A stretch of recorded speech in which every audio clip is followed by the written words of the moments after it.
गुरुजी मेरा एक प्रश्न है, हालांकि मैंने बहुत 2-3 विद्वानों से भी किया था, उन्होंने अपने अपने तर्क इस पे दिए हैं, बस आपके श्रीमुख से मैं सुनना चाहता हूँ।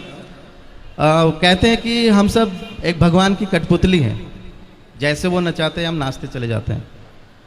तो जो हम कर्म करते हैं, चाहे वो अच्छे कर्म कर रहे हो या बुरे कर्म करते हैं, उसमें भी भगवान की इच्छा होगी जिससे हम वो कर्म कर रहे हैं। तो जब हम कोई बुरा कर्म करते हैं तो उसका दंड हमें क्यों मिलता है सर? मेरा ये प्रश्न है सर। बहुत सुंदर प्रश्न है इनका, बड़ा गहरा है, बड़ा अच्छा सवाल है। बहुत कम लोग प्रश्न करते हैं ऐसा, आपने प्रश्न किया है, उत्तर दे रहे हैं।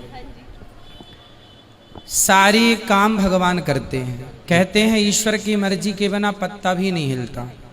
तो जब सब भगवान करते हैं तो फिर पापी व्यक्ति क्यों है? बिल्कुल बिल्कुल, है ना। हमने चोरी की तो फिर हमने वो भी ईश्वर की मर्जी से की, क्योंकि सब ईश्वर की मर्जी से हो रहा है। ये सवाल है आपका। जी जी बिल्कुल। अब उत्तर के लिए आपसे ही मैं प्रश्न करूंगा। जी बिल्कुल। आपकी एक गाड़ी है, माना कि एक कार आपकी है और आप मालिक हैं, कार के मालिक। आपने एक ड्राइवर लगा रखा है जी। आपने ड्राइवर से कहा कि गाड़ी लेके स्टेशन चले जाओ, गाड़ी लेके एयरपोर्ट चले जाओ, गाड़ी लेके मार्केट चले जाओ।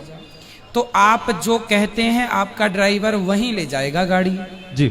गाड़ी आपकी मर्जी से चलती है, चलाता तो ड्राइवर है पर मर्जी आपकी है, सही है? जी बिल्कुल। आपने गाड़ी एयरपोर्ट के लिए रवाना की, जा बेटा मेरे गेस्ट आ रहे हैं, जाओ एयरपोर्ट से लेके आओ।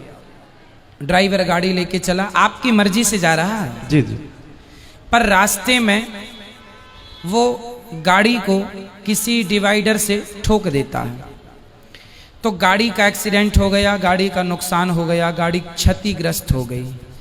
तो क्या ये आपकी मर्जी थी? जी नहीं। आपकी मर्जी थी कि गाड़ी एयरपोर्ट जाए, पर गाड़ी का एक्सीडेंट हो गया, गाड़ी गड्ढे में गिर गई।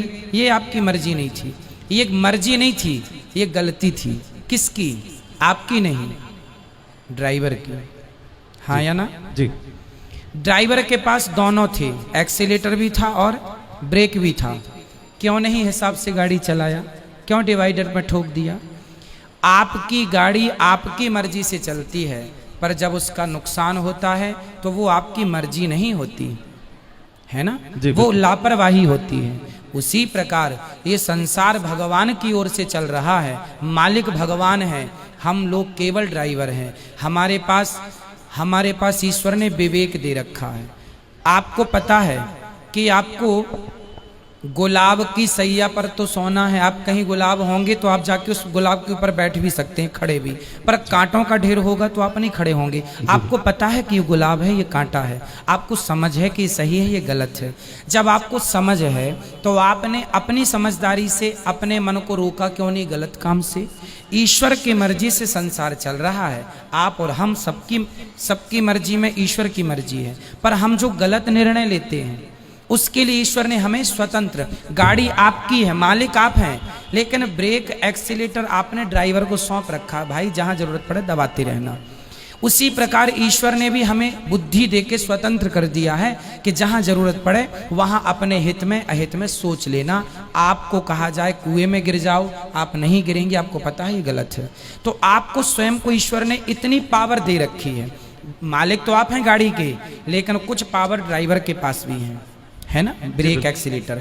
उसी प्रकार संसार ईश्वर का है, संसार ईश्वर की मर्जी से चलता है, पर जब आप गलत करते हैं तो वो ईश्वर की मर्जी नहीं होती, वो आपके मन की गलती होती है। आपने अपने मन को नियंत्रित क्यों नहीं किया? ड्राइवर ने गाड़ी को क्यों नहीं नियंत्रित किया? अब नुकसान हुआ है तो वो ड्राइवर को भी चोट लगेगी, मालिक को चोट नहीं लगेगी।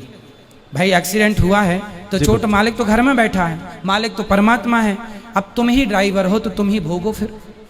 तो अपने अपने किए का दंड, ईश्वर की मर्जी से संसार चलता है, पर उन्होंने हमें सही गलत की सोच दे रखी है। सही गलत क्या है वो पहचान दे रखी है। अब आप गलत करें तो उसमें दोषी ईश्वर कैसे